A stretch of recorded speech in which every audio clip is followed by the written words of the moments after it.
Virago in the Caribbean is used in a couple of different ways, and one of the ways is to identify someone who has a je ne sais quoi about them. Something is different, something is peculiar but compelling. And then it is also used as a derogatory term to call out a woman who demonstrates masculine characteristics, bravery, strength, etc. Okay, here we go. So I'm looking at this transgressive term, virago, and the panorama of what manhood can be. A lot of this work has been improvisational. We've been structuring it, experimenting, exploring improvisationally, and then slowly kind of finding the shape of what I want to see on the stage. So I don't just set something on them, but they bring their richness of experience and questions and challenges to the process and also collaborate with me in that way. I could see, yeah. I think it's me. I was like this. What engages me about working with Cynthia is she's creating family as well with us in terms of how we've built the work and meeting and coming together. And the reason why I say that is because in the work, I talk a lot about family. That's my experience. Speaking about my family, dancing about my family.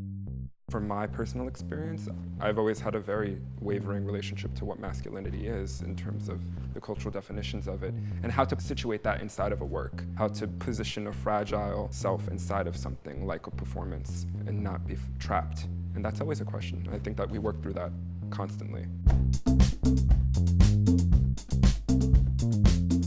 There are limits where they just stop. And they'll say, well, you know, I can't do anymore. And then I think it's a revelation for all of us, you know, for me as well as for them. But yeah, there's definitely some jockeying, shifting, negotiating, compromising. No, wait.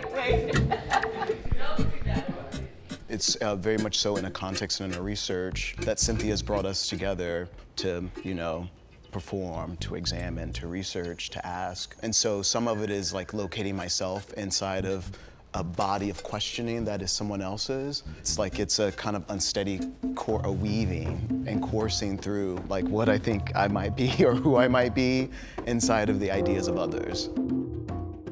What the process is doing is situating Black masculinity not as something that is finite and to be located, but that it is itself a site for interrogation. Like, that part of it feels really important, regardless of how folks might come to expect whatever the performance of that is, but the idea of it being a site for interrogation is why the process matters. There are the things that I am insisting on making explicit, and then there's a whole host of things that I want to resonate implicitly. My ideal always is that what the audience, the individuals in the audience bring to the work expands what the work could do at any stage of what I could possibly imagine.